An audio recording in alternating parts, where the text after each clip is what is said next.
So let's bow in, everyone.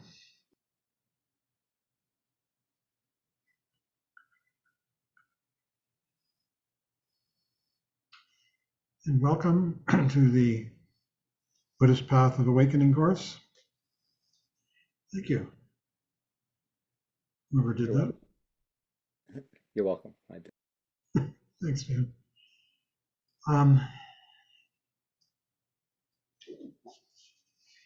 So tonight we continue making our way through some very profound material. And we're still with Progressive Stages of Meditation on Emptiness by Khenpo Tsultrim Gyatso. Excuse me. And we're on the last full chapter, which is called Stage 5, the Zhen Tong approach. Zhen means other, Tong means empty. So this is the emptiness of other, as opposed to what Michael presented last week, which was the Rung Tong approach, the emptiness of self. This is the emptiness of other, and there are reasons why they were named this way, but we're not going to go into that. Let's start by taking a good meditation posture. And I'd like you to bring your mind now, here, into this space in which everything is changing instant by instant. Not just these words coming out of my mouth changing, but also your awareness of what you're aware is changing second by second, or split second by split second. Now you're aware of the voice, now you're aware of something moving across the screen, now you're aware of your partner or whomever, calling you from another room. All these things are constantly changing. This is the first mark of existence that the Buddha taught, the mark of impermanence. And it's not just that this flesh is deteriorating over the course of 79 years. It's simply that every instant, our lived experience is changing. That's what really is profound. And that is at the heart of the Buddhist teachings of emptiness.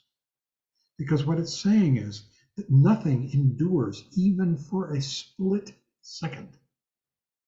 And when they say nothing endures, we're not talking about external things. We're talking about our lived experience. The fact that this head is moving back and forth, these sounds are coming out, they're all disappearing, and that your attention is moving, from the screen to your bottom in the chair to your partner calling you from the next room, whatever it might be. It's a constant. To be awake, to be conscious,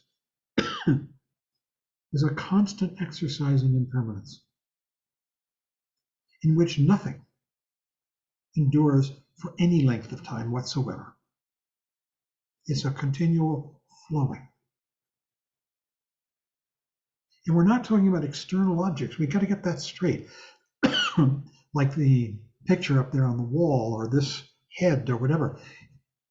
We're not talking about the fact that they are changing over time, over 79 years, over the sounds that are coming out of my mouth over the course of 10 seconds. We're talking about that your awareness, which is indistinguishable from what it's aware of.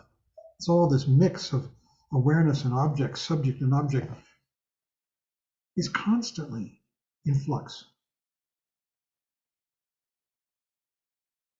This is the real meaning of emptiness. That there is no thing anywhere that truly endures. Only in our imagination. Because in our experience of life, everything is constantly shifting, changing, morphing into something else. A little bit different, a lot different.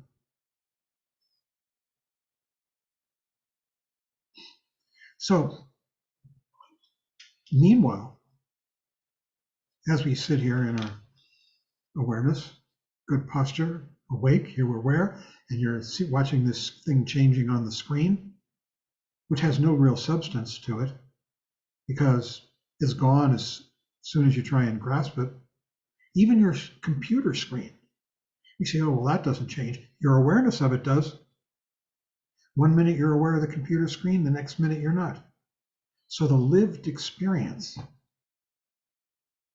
of this square screen here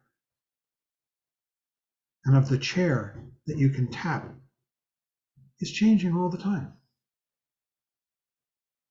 And yet, as it does, as it presents itself in constant change, it does it very, very vividly. The pink of this flesh, the sound of this voice, the feeling of your bottom on the chair, the smell of dinner cooking in the next room or having been cooked or whatever it might be, the constant thoughts coming and going. All of that is very, very vivid and colorful. And it's even more vivid and more colorful when we begin to drop the idea that things are concrete, are fixed, endure. When we begin to drop concept, ideas, then we begin to see all of this constant display much more vividly, colorfully.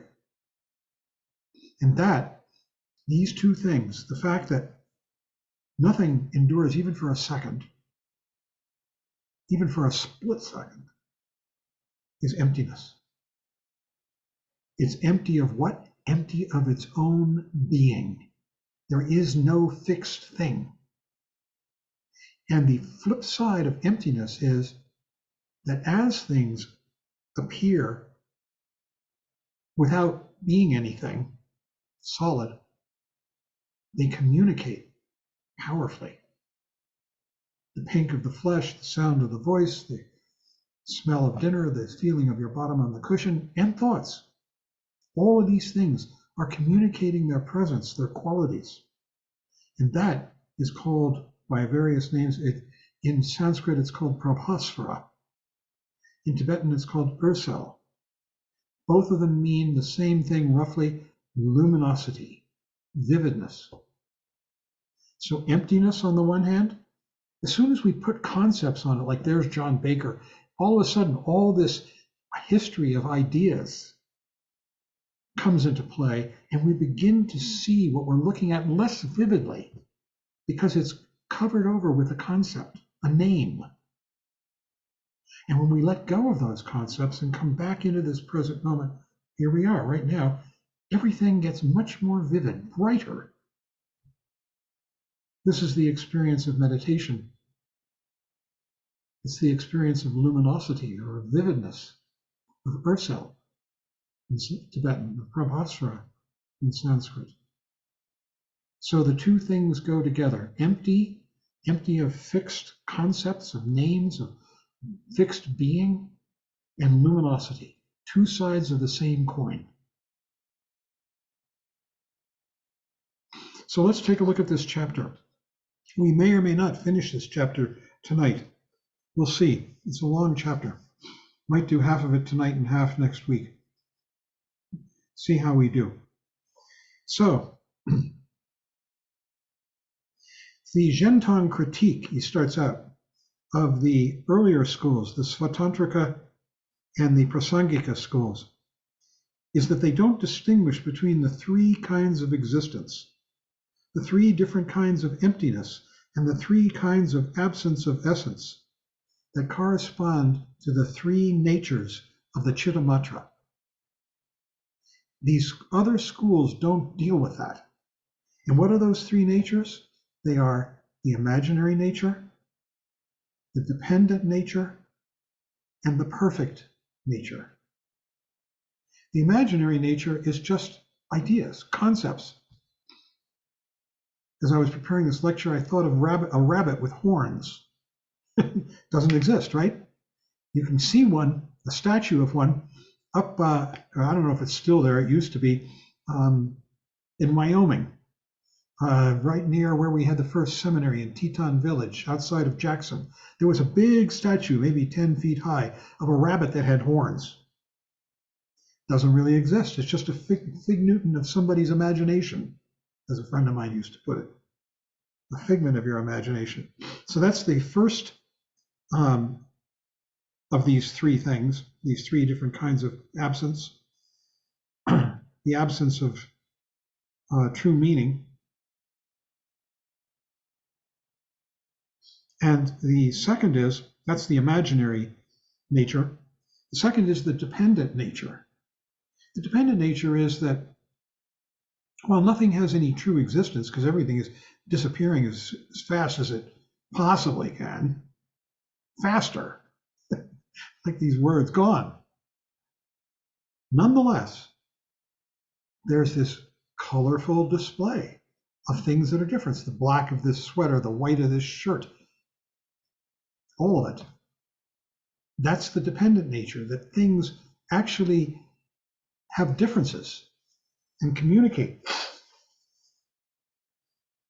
And the third is the perfect nature.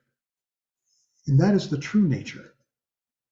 And that means that we can live in this constantly flexing world without trying to concretize anything, without trying to grasp onto something as though we can make it stop changing. Now remember, the sweater may not be changing, but your perception of it is. The lived experience of it is.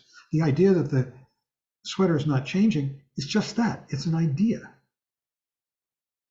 Because what we actually live is constantly changing as the sweater moves, as the light changes, whatever it might be. And that is life. Nothing endures for a split second, for an instant. It's a constant change in which nothing has any true existence. So some Gentong masters say that, well, I'm just going to go on now. He deals here with the technique of the critique of Gentong, of the Rangtong Madhyamaka teachers, that they only teach the first kind of emptiness, that of the imaginary nature. What they say is that this is a real stuff, and we lay on imaginary concepts on top of it. That's true. That's the imaginary nature. But then there's also the dependent nature, the fact that nonetheless, even when you take the concepts away, things appear differently in contrast to each other.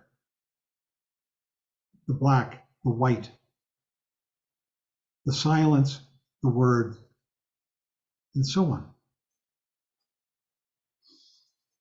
He says, they argue that the mere absence of conceptual contrivance, if it were absolute reality, the absence of concept, then it would be a mere nothingness, empty space. Because this is beautiful. There's vividness. There has to be some element, he says, that is luminous, illuminating, and knowing. And that is that while all of this is devoid of fixed being, that those are just labels, names that you put on and take off, that nonetheless there is this luminous, changing, vivid appearance that is full of knowingness. It's not knowing 2 + 2 is 4. It's not knowing the name of this person is John. It's just knowing the fact of the existence of the phenomena. So Gentong makes the same threefold distinction that the Chittamatrans do: imaginary, dependent, and perfect. Imaginary, remember, it's just rabbit with horns. Imaginary is what happened yesterday. That's a story that you're telling. Dependent means that even stripped of these stories, things appear in the moment, just for an instant, differently. The brown of these eyes, the glasses, the sound of the voice, all of these things differently. And it stresses the true existence of the luminous aspect of knowing mind. And then he goes into a comparison between Zhentong and the Chittamatrans. And I don't really want to. The main point is that the Chittamatrans proposed that consciousness, awareness, had true existence. And the Zhentong people say, no, that's just an idea, just a philosophy. Consciousness, you can't find it. It's non-arising, non-departing. It's without self nature. It doesn't have any ongoing being that you can point to. So their system only recognizes freedom from mental conceptual contrivance, right? Freedom from concept. That all of these things that we can live in this world and see things and realize that concepts are just labels that we put on temporarily for conversation. And they don't actually exist, what it's labeling. And also the realization that what the Zhentong people emphasizes, the realization of wisdom mind. This is the mind that knows all this. It's called jnana, and it's free from conceptual contrivance. It's free from concepts. We know all this without any help from names, words. You can see the image and hear the words and understand what's being said, and you don't need concepts. So jnana is not the object of conceptualization, he says, and it's not negated by Madhyamaka reasoning. It's the only thing that has absolute and true existence, and yet you can't find it. It's really just all of this, full of the 6 modes of being: sight, sound, smell, taste, touch, and mind. Jnana can't be conceptualized. It is not even the most subtle object of conceptualization, meaning you can't actually label it. You can call it jnana, which just means wisdom mind, but that doesn't really mean anything. If it were, if you could label it in a way that says this exists,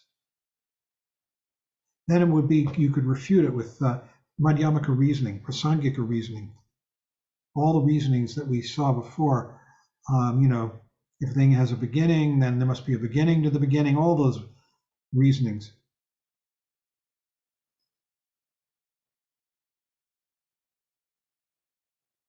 He says, anything that can be an object of consciousness, like this, what we're seeing now, however pure and refined, is dependently arising and has no true existence. What does this mean, dependent arising? Let's get to that. What it means is this pink of this flesh and this shape of the head is different than the wall behind me. And yet these things are necessary. The wall behind me puts this into contrast so that you can see it and identify it. So the wall behind me and the screen and whatever it might be, and this face arise dependent on each other for an instant. If even that, you can't measure the amount of time. And yet they contrast with each other. These words come out in the middle of silence. And the silence and the words contrast.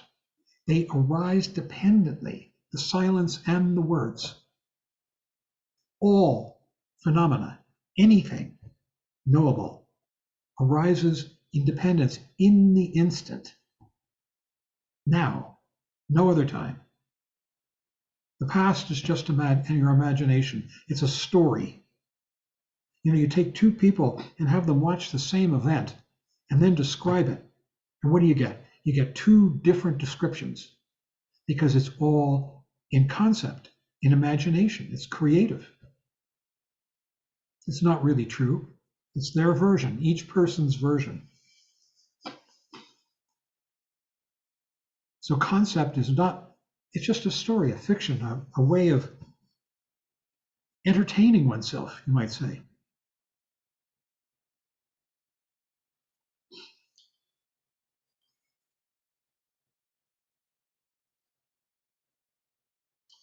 So what is jnana, non-conceptual wisdom mind, this mind that knows it all?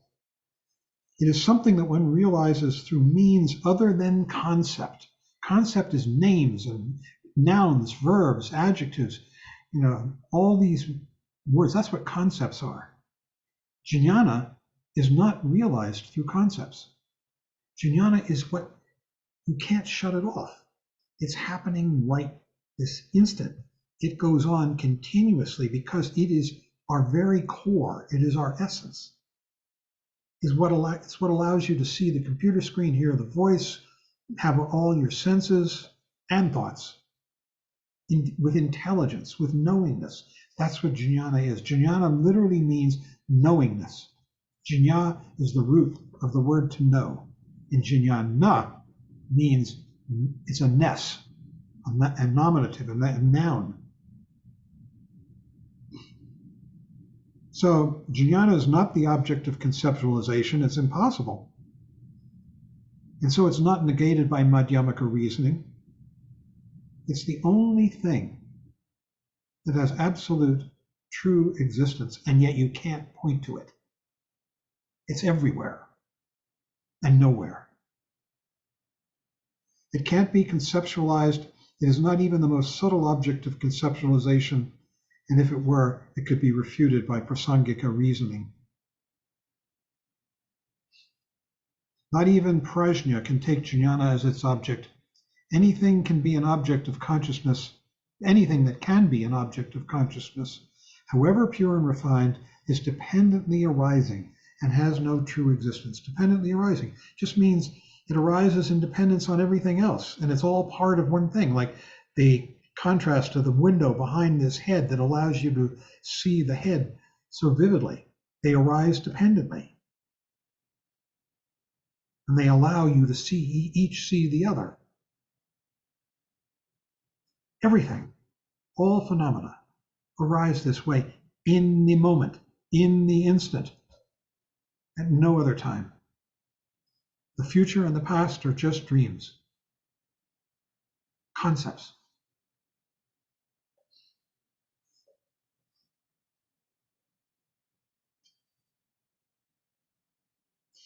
He says one experiences jnana directly, just as it is. This is it. And any conceptual fabrication obscures it. You're living it. We all are living it right now. All the teachings of Mahayana and Mahaati, Dzogchen, great perfection, of Mahamudra and Mahaati.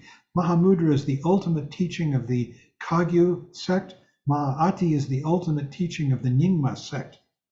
So all the teachings of Mahamudra and Mahaati and the whole of the Tantras are about this non-conceptual wisdom mind, jnana, and the means of realizing it, the means of living it, the means of realizing what all the implications of it are. Sometimes it's called Rikpa in Tibetan, Yeshe in Sanskrit, Vidya in Sanskrit, and jnana. Rikpa and Vidya, that's the Tibetan and the Sanskrit, Yeshe and jnana, Tibetan and the Sanskrit. And then here is a key one. And this is something it's hard to talk about, but here it is. For this realization, for the true realization and the deepening of jnana, a guru is absolutely necessary. The guru's realization and the disciples' devotion, meaning the students' openness and desire to know and learn, have to meet in such a way that the disciple can experience that non-conceptual wisdom mind directly. From then on, the disciple, the student, uses that experience as the basis of their practice. nurturing and fostering it until it becomes clear and stable. So this is something you just must remember. It requires a relationship with a teacher who understands this, lives it. The deeper the understanding and the depth of the living, the better. And an openness of the relationship with the student so that the student can open their mind and hear what the teacher is teaching, which is jnana, pointing out. It goes by many names. In the Zen tradition, they call the instructions satori.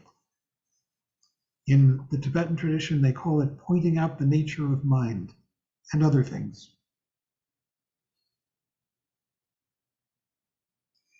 Only then, when those two minds meet in this way, I also call it the meeting of the minds, can the final, full, and perfect realization occur. And then that gives the student something to work on. And the experience for the student can be various. Sometimes for the student, it's complete awakening. Sometimes for the student, they see it, and then the habitual conceptualizing mind comes in and closes it down. And it becomes a memory, that experience of jnana, of direct knowingness, that the student tries to recreate in their practice again and again.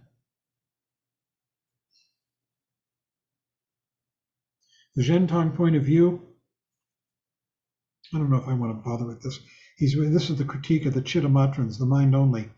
What they call the absolute, the experience of self-knowing, self-illuminating awareness, because they talk about that, is wrongly interpreted by them to be a consciousness, Sanskrit vijnana, which is a divided consciousness into subject and object, seeing and seeing aspects. That's their mistake. Because jnana, what we're talking about here tonight, the subject matter of Zhentong Madhyamaka is not split into subject and object. It's just pure, simple knowingness. You can't even point to it, can't concretize it, can't say it's there and not here. It's everywhere.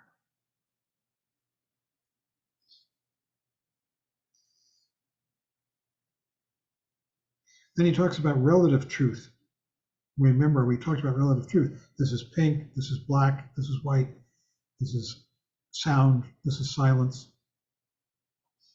Relative truth is a translation of the Sanskrit samvriti, which means covered up or concealed, because it implies that things actually exist, like a black sweater or a white shirt. The Tibetan, which students of Trungpa Rinpoche are much more familiar with, was kunzup, which he says means dressed up or blown up to give a false appearance. Kunzup, according to Trungpa Rinpoche, means sort of wearing an outfit. Well, what kind of an outfit? An outfit of concept. Sweater, shirt, flesh, sound. A seeming reality, but only relatively true. Relative in terms of its comparison. Sound versus silence. Black versus white. So forth. Ultimately, it's not true at all. It doesn't have any true being. It's just a constant presentation. The Zhentong point of view says the luminous, self-aware, non-conceptual mind, luminous, self-aware, because we know that we're knowing. You don't have to make any effort. It's no big deal. Everybody knows that you're knowing the sound of the voice and seeing the image on your screen. So the luminous, self-aware, non-conceptual mind that is experienced in meditation. Meditation. Why in meditation? It's because when we're not in meditation, we're lost in thoughts a lot of the time. But when we come back to meditation, truly, we come back to this, right here. When the mind is completely free from concepts. Completely free. That's absolute reality and not of vijnana, which is a divided consciousness, subject and object. See, it's vijnana. That's the word for consciousness. And vi means divided. Jnana means jnana, consciousness. So when jnana is realized, there is no seeing and no seen. Those are conceptual overlays, fictions. No realizing and realized aspect. And this is called the transcendence of supreme wisdom, prajna paramita. Prajna paramita, the transcendent virtue of prajna, of seeing. It's jnana itself. It's also called the wisdom mind, the clear light. Boy, has that been misunderstood over the years. The clear light. There were all these ideas that somebody was going to be walking down a long hall. At the end, they see the clear light, and this is death, and they're going to be, they got to arrive at clear light. Clear light is referring to the luminosity, the vividness of all of this. The more we come back from concepts, from understanding all of this through concept, the more we see its vividness, its prabhasra, its ursel. And he says, the nature of mind and space. See, it's the space that we live in. And the mind and space are in union. Everywhere you look, there's knowingness. Everywhere you hear, there's knowingness. That's the union of mind and space. The word for space is dhatu. This is why we practice the way we do in the mornings and in the evenings. It's also called the dharmata. Dharmata means, ta is again a nominative. Dharma means, in this instance, truth. So it's the truthness. And it's also called the Tathagata Garbha. Garbha means essence. It means sort of embryonic essence. And Tathagata is Buddha. We all sentient beings, from microbes on up to the gods, have Tathagata Garbha. The Buddha essence. It's this knowingness. You can't shut it off. Everybody's got it. And yet, we don't realize it. We go off into dreams. Oh, I have to make more money. Oh, I don't have enough love. Oh, I'm hungry. I think I'll make some dinner. This Tathagata Garbha lives in us. But in ordinary beings, in confused beings, in people who are stuck in samsara, it's covered over with defilements, with the worry about money, with the worry about love, with the desire for this and the desire for that, with concept. And really what the path is about, and what he's saying here, is about stripping away all of those things that obscure Tathagata Garbha. The essence, Tathagata means gone to thusness, gone to truth. Tatata is as it is, and gata means gone to. So Tathagata is another name for a Buddha, gone to truth, gone to suchness, gone to as it is. And Garbha means essence, that it lives inside, even us confused, unenlightened people, as an essence, as a potential, as a Garbha. And when we strip away the defilements, when we meditate, when we begin to become present, stripping away the misconceptions, then Tathagata Garbha emerges and becomes bodhicitta, awakened mind.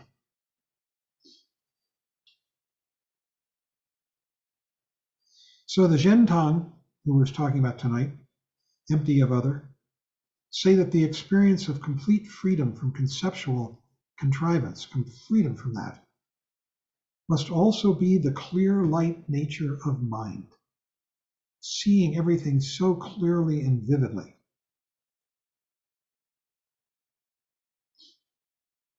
And if someone denies that, it's because there is still an obscuring concept, a philosophy, an idea that hasn't realized the complete freedom from conceptual contrivance.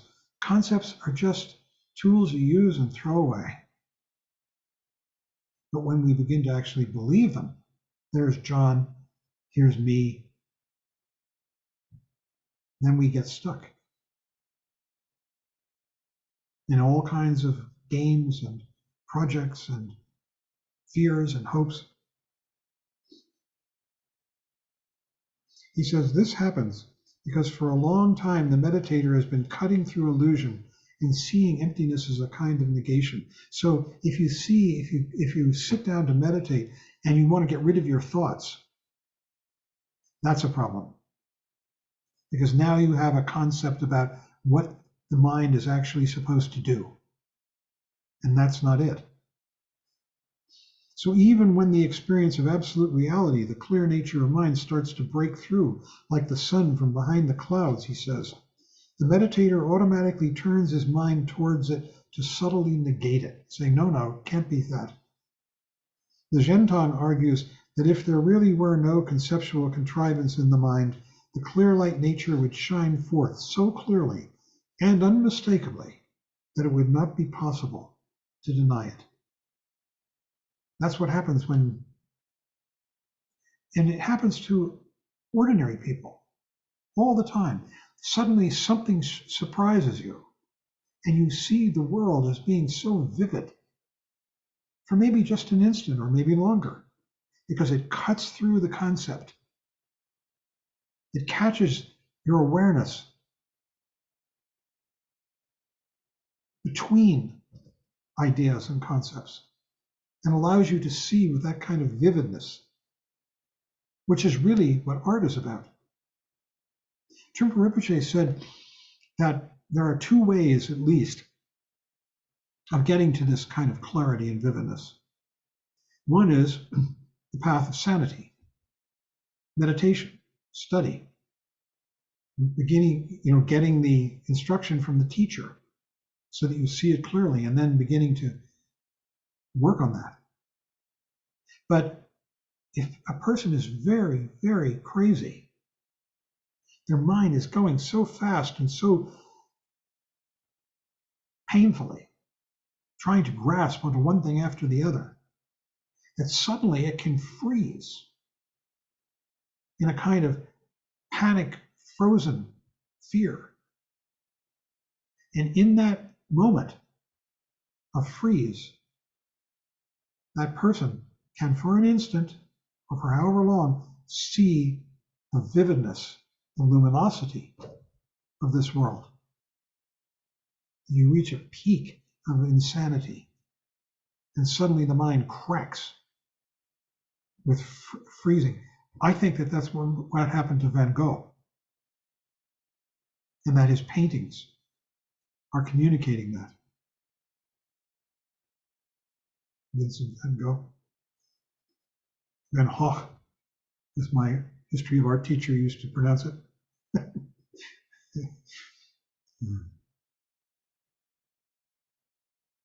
Yeah. So this points to the importance of the third turning of the wheel of doctrine. First, in the first turning, we had the Shravaka teachings, which we've talked about, of egolessness, the fact that I is a myth. In the second, we have the Rangtong level of Shunyata. And in the third turning of the wheel, this Madhyamaka Zhentong. Each level remedies the faults of the one below it, he says. The third wheel of the doctrine is explained in detail in the Tathagatagarbha Sutras. There are sutras of this, and these are commented on in commentaries by famous Buddhists. And he talks about the Mahayana Uttara Tantra Shastra, which was attributed to a famous Buddhist named Maitreya. And there's a confusion whether it's Maitreya, the Buddha of the future, that's what Maitreya means, or a human being. And in this instance, it's the human being. And this teaches that Tathagatagarbha, this potential to awaken into this clear light essence of emptiness, pervades all being. and that mind's nature of mind, true nature, the jnana, is this clear light. And beings go through a process of purification, he says. This is what we're doing, all beings, from microbes on up, from which the purified Buddha nature emerges. Buddha nature, the Tathagata. Some Buddhist teachings say all beings from the lowest microbe are evolving towards the light. It's kind of like you see moths circling around a light and eventually dying. Well, I don't know about dying, but supposedly all beings are being drawn to the light.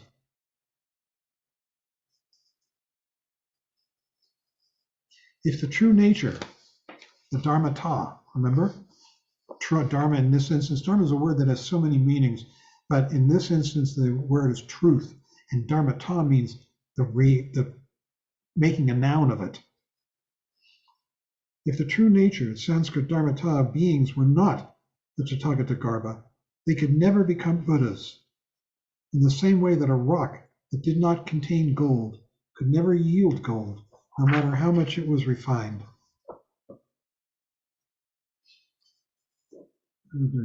Okay. I think we're probably going to do half of this chapter tonight. So the purpose of the teachings of Tathagata is to give the meditator the confidence that he, she already has Buddha nature, that it's in us now. Without such confidence, it is very difficult to fully rest the mind free from all conceptual contrivance. We go into concepts. We say, I have to make myself better. I have to improve. I have to improve. And all that is conceptual. And really, that's what has to go. Because there's always a subtle tendency, he says, to try to remove or achieve something. And that is what has to go. Because it's already here. And if we think that we have to remove or achieve something, then we're not seeing it. We're seeing something else, the removal or the achievement. And in the Ratnagotra Vibhaga, there's another commentary text, they give 5 reasons for teaching the Tathagata. Here they are. First, it encourages those who would otherwise be so self-deprecating that they would not even try to arouse bodhicitta and attain Buddhahood.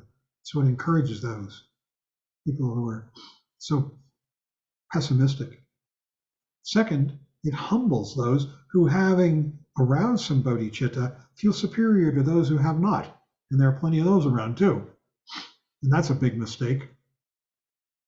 Thirdly, it removes the fault of taking the stains, which are unreal, to be the true nature of things. Stains are any kind of thought of achievement or criticism, acquisition, improvement, self-improvement. They all revolve around the sense of self. Fourth, it removes the fault of taking the clear light, prabhasara, versa, luminosity, the clear light nature, which is real, to be unreal. We think, oh, it was just a dream, or that I saw that lake that was so beautiful in the morning light. Fifth, by showing that all beings are intrinsically of the same nature as Buddha, it removes the obstacle to the arising of true compassion, which sees no difference between self and other. And so what begins to happen is that the more we begin to come into this, the more our heart opens to others. This is the opening of true compassion. And because we realize that we're all living in this world of emptiness and luminosity. So now he talks about the base, path, and fruit. The base is the time when the Buddha nature is completely obscured by stains. That's when we are pretty lost in confusion. As soon as we begin to come to the path, that begins to change. Even just coming to the path is a sign that it's changing. The path is when it is partially purified. You're working on it. We're all on the path. And the fruit is when it is completely purified.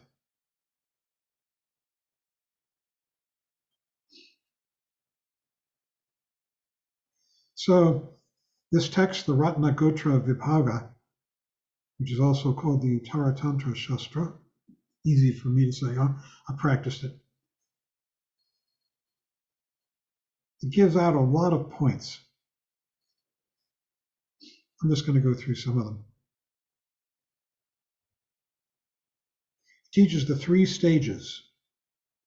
And I think there's a typo in the text because it says pure, pure, and completely pure. And what it is the impure first stage, when you're completely confused, the partly pure, you're beginning to awaken and see this, and the completely pure. And that this corresponds to impure sentient beings, ordinary sentient beings, who are just completely confused. The partly pure are the bodhisattvas, they're awakening. And the completely pure are the Buddhas, base, path, and fruit to Tathagata.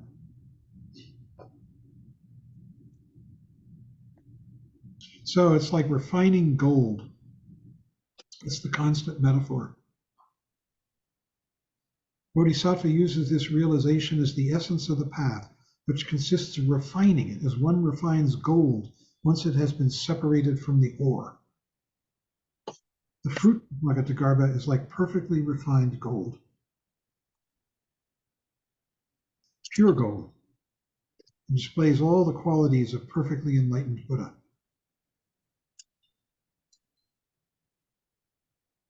This is the final realization.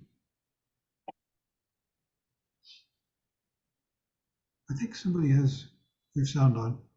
You could check, see if you're muted.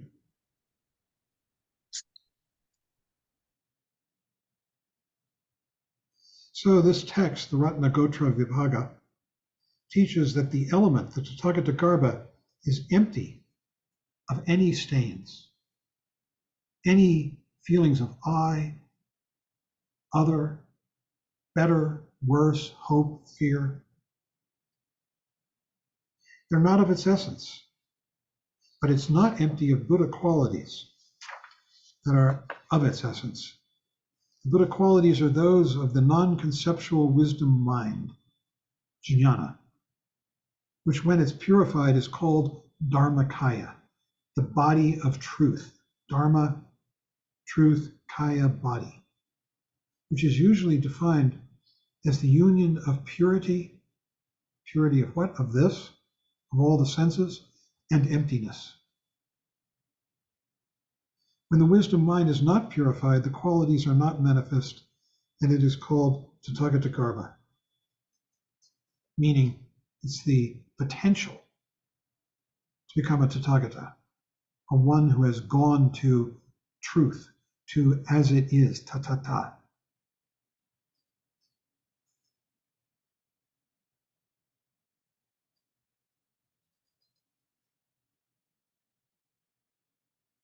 So the Buddha qualities of awakening, compassion, clarity, confidence, absolute confidence, can't be grasped by the conceptual mind at all. Conceptual mind totally perverts them. And they're not as separable from the essence of the wisdom mind, jnana, which can't be grasped by conceptual mind. Conceptual mind is trying to hold on to something with a label, a name.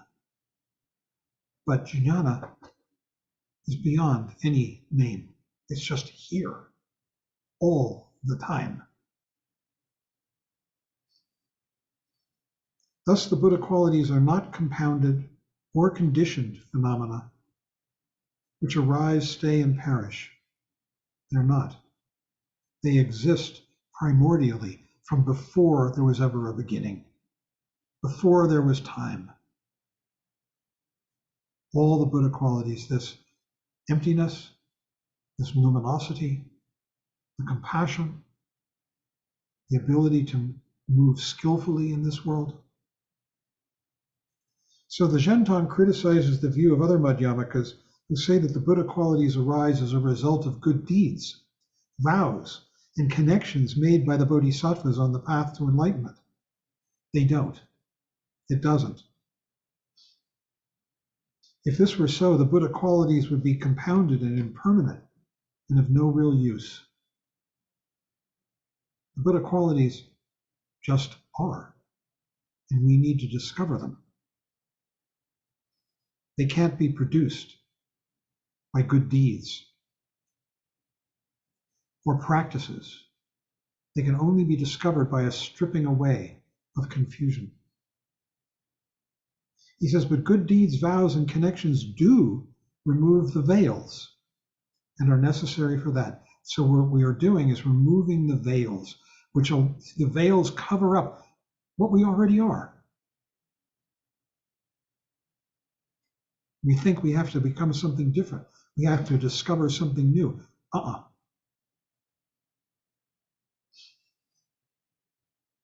Remember Trungpa Rinpoche, I always quote him saying, self-doubt is the Buddhist version of original sin.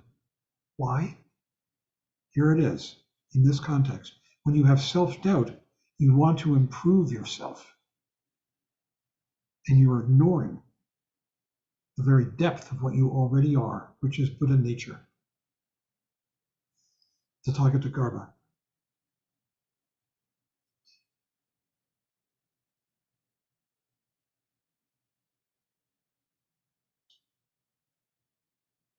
All right.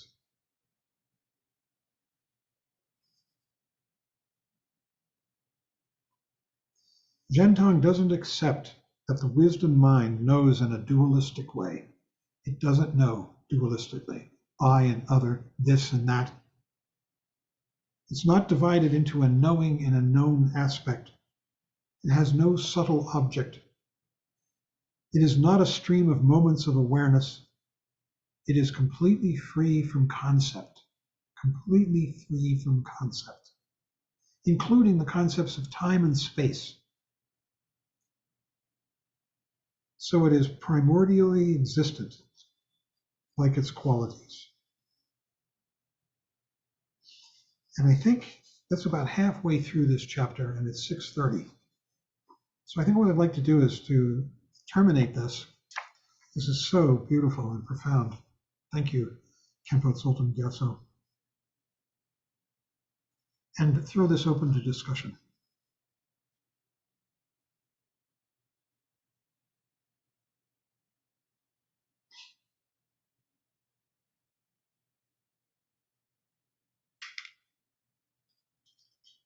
Fred.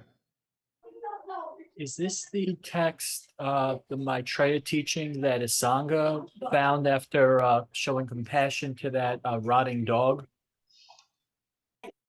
I don't know. Maybe.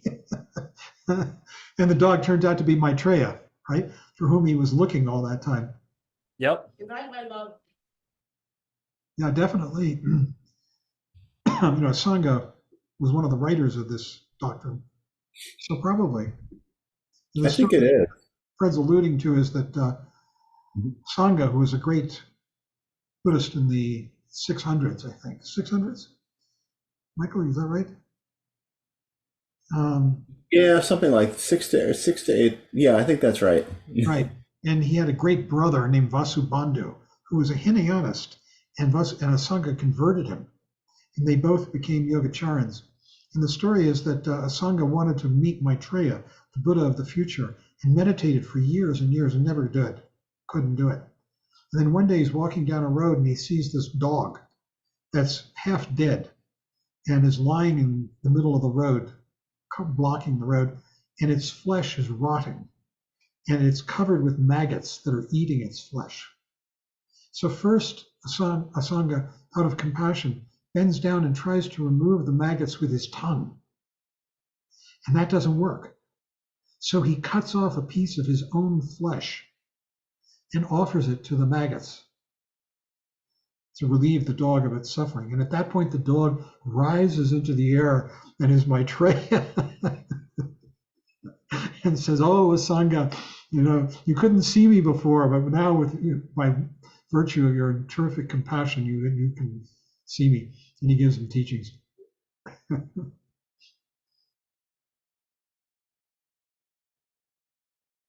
that answer that? As best I can. Yeah, I think it does. Thank you. You're welcome.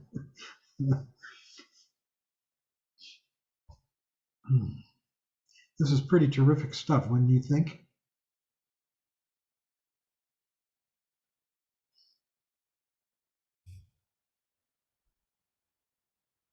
The teaching of Shunyata,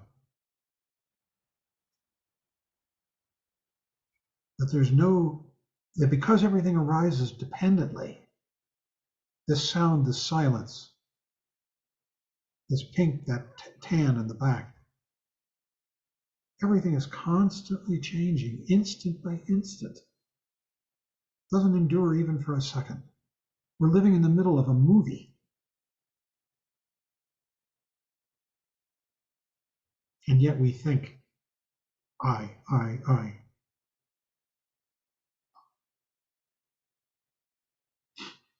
And so we miss the extraordinary beauty of the world.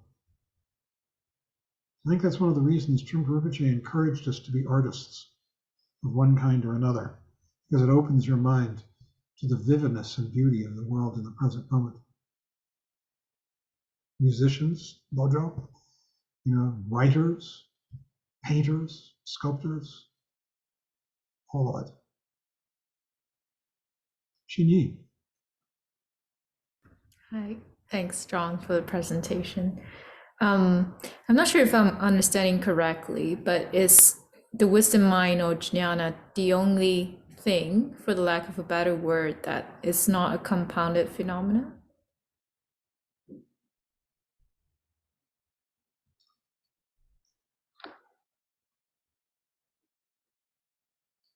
So, a really interesting question. There are aspects of it that are also non-compounded. For instance, skill and means, upaya, tapshe, is an aspect of it. It has multiple ways of being seen or experienced. Compassion, true compassion, and joy, dewa in Tibetan. Yeah, but they're I understand them as being qualities of the wisdom mind, which is not really separate. Well, since the mind itself doesn't really exist in any sense of existence as opposed to non-existence, all of these qualities are just different ways of coming at it, from this angle and that angle. Yeah. I also have another question. So, where does our fundamental ignorance come from? That fundamental mistake or confusion? Because if it's a compounded phenomena, then there will be, I guess, a cause of that. Michael, how do we answer that? Well, all right, there are different explanations, I think. I think from the point of view of like the Uttara Tantra that we're talking about tonight, it's because we identify with the veils and take those to be real rather than recognizing, rather than being able to just be in wisdom mind, clear light nature of mind. So it's the fact that we identify with anything that's either an emotional obscuration, the kleshas, or a cognitive obscuration. Even just dividing up the world into I and other, subject and object, is a confusion. And it's because we identify with that, and then that we see the world that way. It's not just that we project onto things, we actually create the things we project onto as well on the level of mind. But then you get into the Vajrayana, and it's sort of the same thing, but from the other point of view, which is that it's because we don't recognize the true nature of mind to begin with, and that's the fundamental ignorance. So one way it's been explained is that, like, if you're on the ground and the clouds are covering the sky, I'm sorry, the sun, you don't see the sun, even though there's still illumination, but it's all diffused through clouds, so you don't really see the true light. That's sort of the Mahayana view. That's what identifying with the veils. From Vajrayana point of view is actually being above the clouds and just realizing the sun is there all the time, and that the clouds are just passing phenomena with no real substance. So it's really saying the same thing, but from two different sides of the same coin, I think. Anyway, that's how I'd answer it. I don't know if that answered it. Did it, Chinyi? Well, I guess it clarifies for me that it's more subtle than that. Like there's not really a thing called confusion. It's really like are not recognizing wisdom mind, which isn't really a thing. Okay, anyways, I'll think about it. Not a thing that can be grasped. When we start grasping it or trying to grasp at it, then, at best, we're dealing with a thought of the past, the experience we had a moment ago, and we're no longer in our present experience.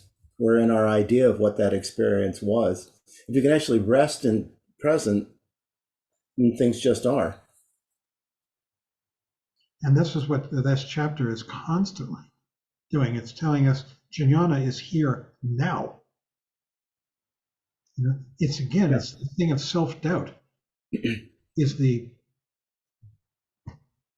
original sin. It's what blocks us. Self-doubt creates the self, gives us something to doubt. All of it is saying, this isn't it. If only I work harder, then I'll get it. And that never ends. I think just the two sentences when he says the purpose of teaching Tathagata, the purpose of teaching Tathagata is to give meditators confidence that they already have Buddha nature. Without such confidence, it is very difficult to fully rest the mind free from all conceptual contrivance, because there's always a subtle tendency to try to remove or achieve something. Those two sentences really are, if we really reflect on them, really say quite a bit about, like when we do meditation, when we talk about letting go of effort, letting go of thoughts of the past and future, all of that, you have to have some confidence that there's something beyond anything that we can conceptually create. And that in fact, trying to conceptually create obscures. It's one of the veils again. I like this too. He says, Gentong doesn't accept that the wisdom mind, jnana, knows in a dualistic way, divided into a knowing and known aspect, so it has no subtle object. Wisdom mind is not a stream of moments of awareness, is completely free of concept, including time and space. How about that? So it is primordially existent, like its qualities. Jnana. And it is the key to Tantra. Tantra is all about living in the world of jnana. All those vivid images are luminosity coming into our lives.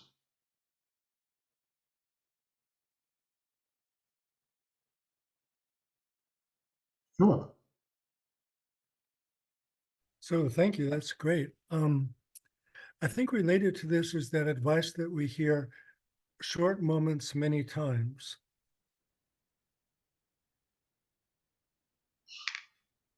If that makes sense. It's another way of looking at what you're saying, I think.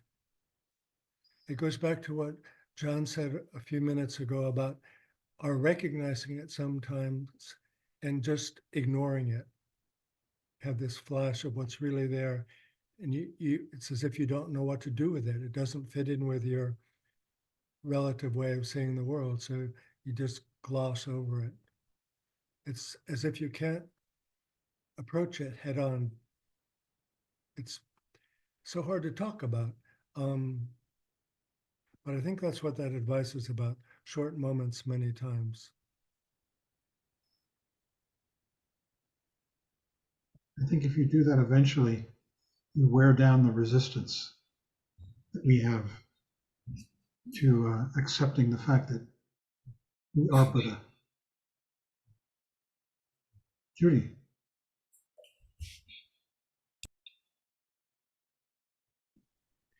I was going to ask you if it was right to say that only change is constant, but then I saw that that is a concept. I'm not following, sorry. I was going to ask you if the way to state this experiential thing is that to say that only change is constant. But even that, I realized, was laying a concept on it, right?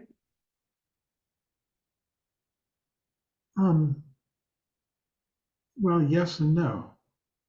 I mean, yeah, it's a concept. No, you might not be trapped by it.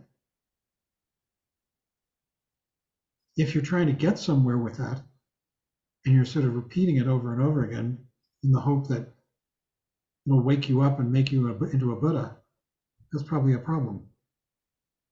Mm. In that way, it becomes a concept.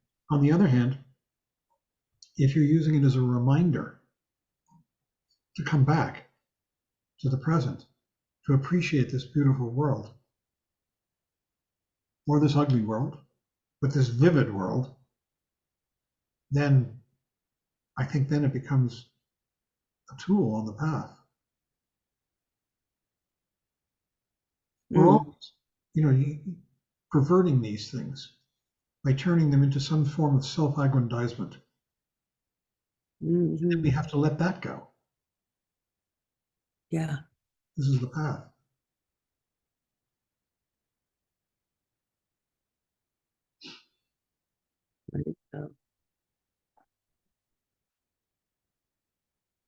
Yes, the doubt that comes in is the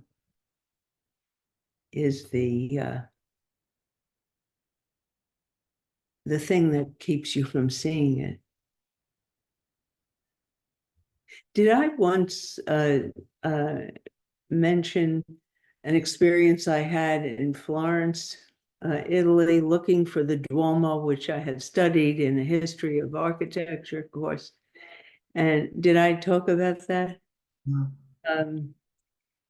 And I had this guidebook and I was following a map and I was looking for it and I couldn't find it and I couldn't find it. And all of a sudden I looked up and it was there. It was just, I mean, it was such a direct experience Yeah. that I've never forgotten it. Just that, oh, it must have been half a block away and I was just, woo, in the presence. Yeah. It seemed to me that was that sort of a moment. And when you saw it, was there a feeling of how did I miss it before?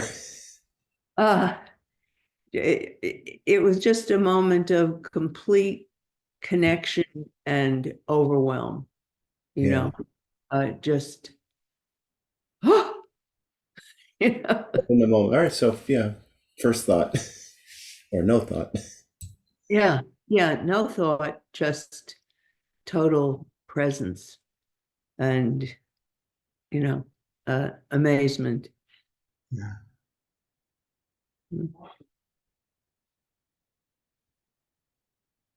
But I imagine that something like this, it was probably a moment of this.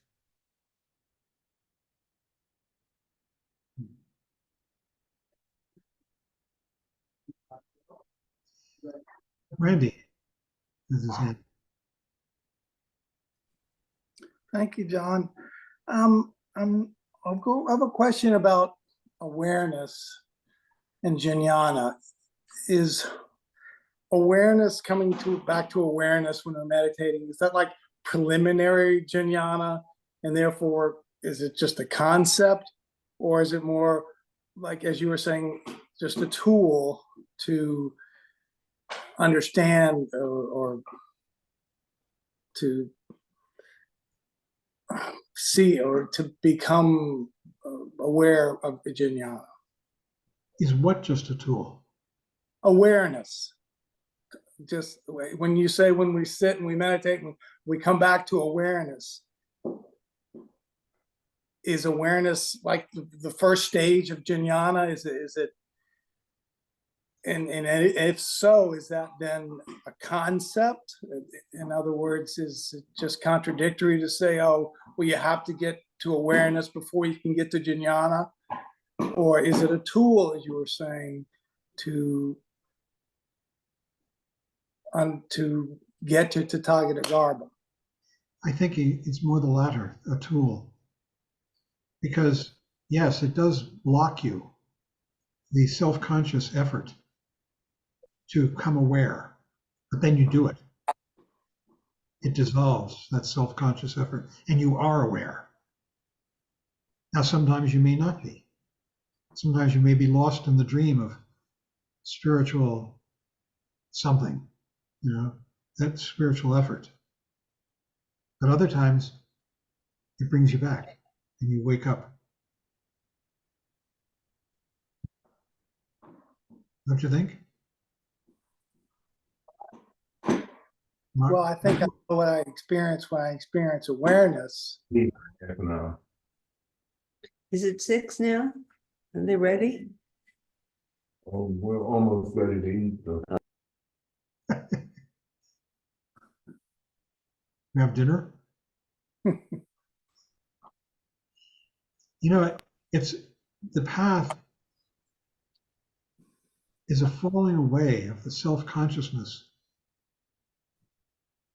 into a realization that what we were pursuing was there all along. And it's hard to hustle that up, to speed it up. I think it's for each one of us, it's a matter of acknowledging that we already are awake. And it's just our self-doubt that obscures it. And that self-doubt can take many forms.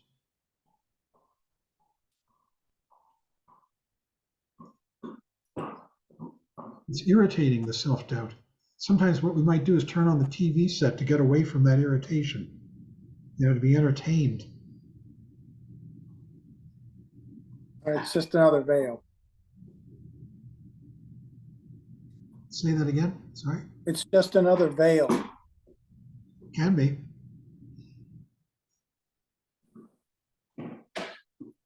That helps, thank you. This is a process of coming back for our lives. For all of us.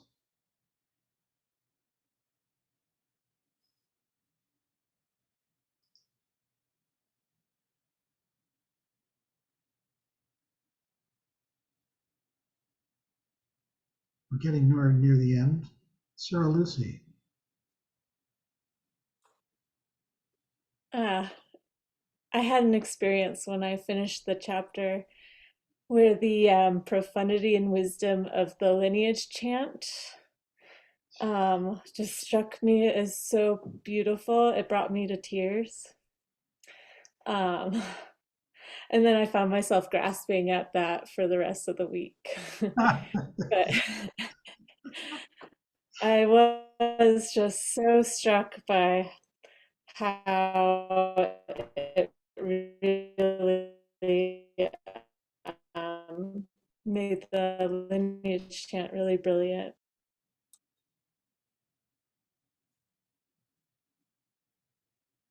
I'm having trouble with my internet. I'm sorry. I couldn't understand the last part of what you said, but I don't think I needed to. I think you were expressing yourself well.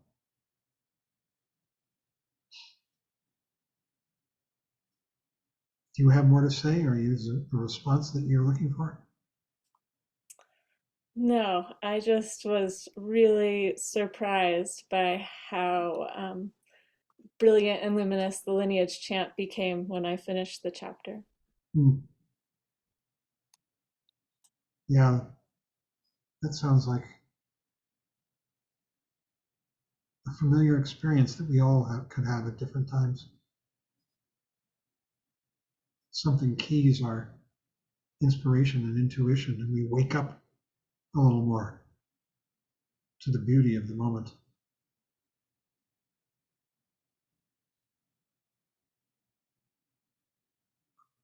Trip. So in the course of reading this book, there was the part that discussed essentially kind of wearing down our continual conceptualization, right, through the process of meditation. That's a mediocre paraphrasing.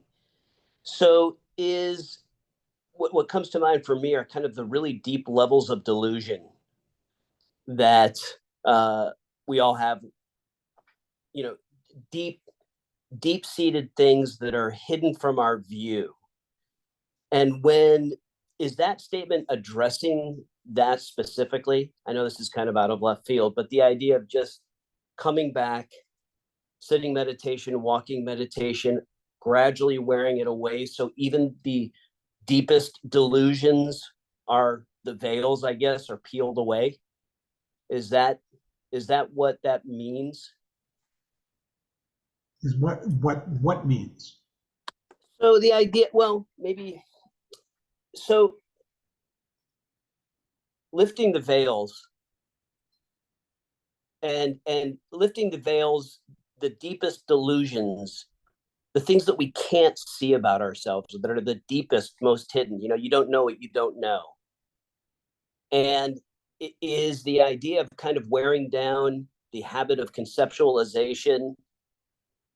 Is that really the way you can lift those veils? Is that the way to lift those veils? Does that make sense? I think so. To peel away or whatever, remove them or see through them. Right. I think so, yeah. And these teachings of emptiness, of shunyata, and of dependent co-arising as being another way of talking about emptiness. It could change your understanding, my understanding, one's understanding of this world that we live in. We think we live in a big world where things are happening and, Russians are doing this and, Frank's doing that over and across the street and whatever. It's a different way of seeing the world. Very immediate. Here and now.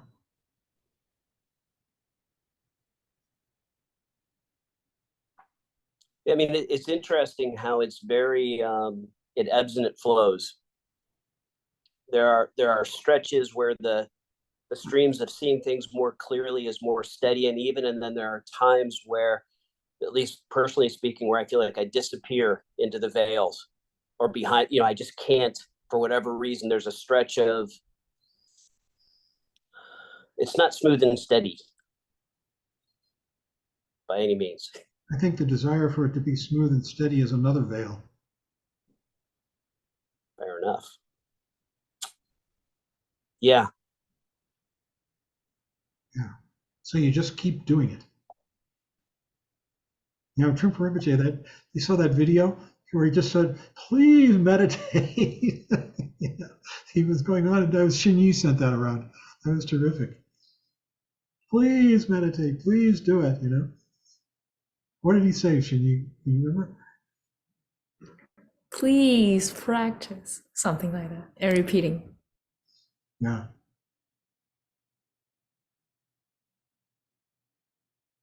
Other times he just said, just do it, it works.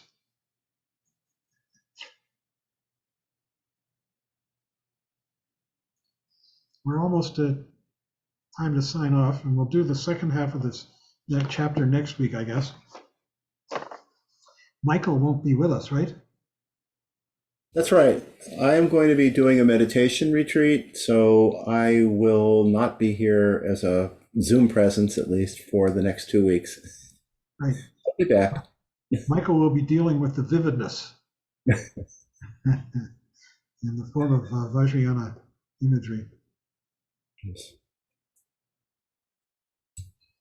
Well, shall we do the closing chants? Fred Steinman, last one.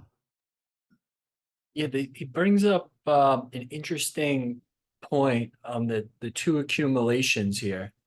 'Cause I think that this whole chapter is dealing with the accumulation of wisdom. And then he says something to the effect of, the path of accumulation. I forget what it's called, the accumulation of merit, perhaps like the paramitas is unnecessary except to purify obstacles, like the asanga working with the dog and developing compassion. I found that very profound, especially with what we just studied on the path of accumulation in the Profound Treasury, Volume 1. By the way, after next week, we've decided, Michael and I, that we're going to go back to volumes 1 and 2 of the Profound Treasury. Volume 1, the chapters on Vipassana, which are all about this. In volume 2, the chapters on Madhyamaka, on Shunyata. And so I'll be sending out those chapters to go over them again. I don't know about you, but I've been reading these books now in these teachings for years, and I still, every time I read them, it's like I've never seen them before. I don't know if that's a comment on my stupidity and inability to absorb the teachings, or on their power. So let's do the closing chants. Sarah, you're going to do them, right? Everybody mute themselves, and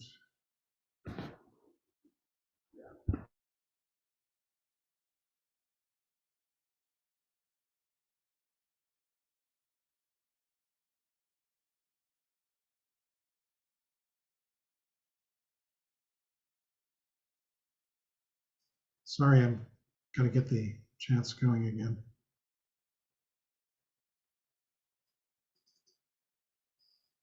Ah.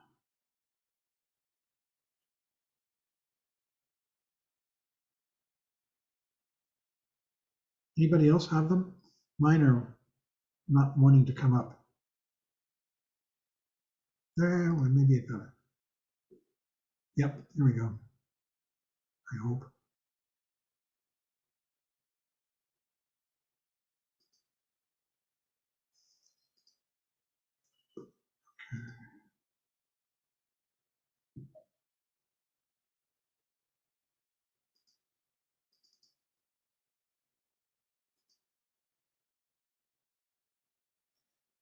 Ah, I'll put it up, John. I got it. okay, thanks, Dan.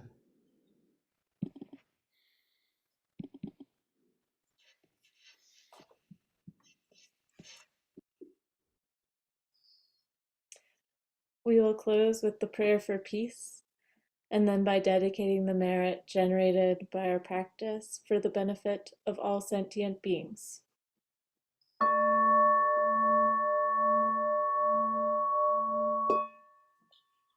By the blessings of enlightened and compassionate ones, by the power of my positive actions of 3 times and my prayers of pure aspiration, may wars, conflicts, epidemics, and all other maladies dissolve in this world, and may the earth and all who live on this earth enjoy the abundance of well-being. May all learn to live lovingly with each other.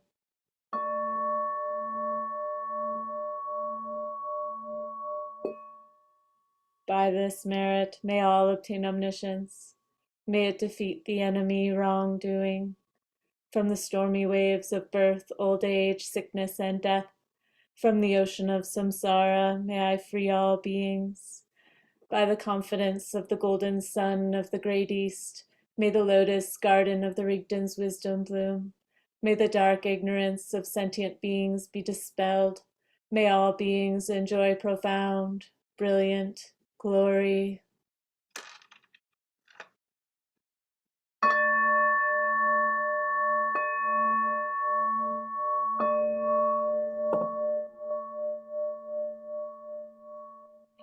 Thanks, Sarah, and thanks, everybody.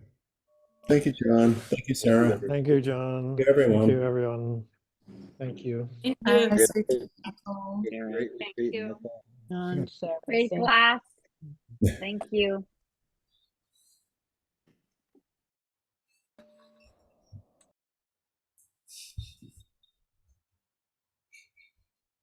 Great.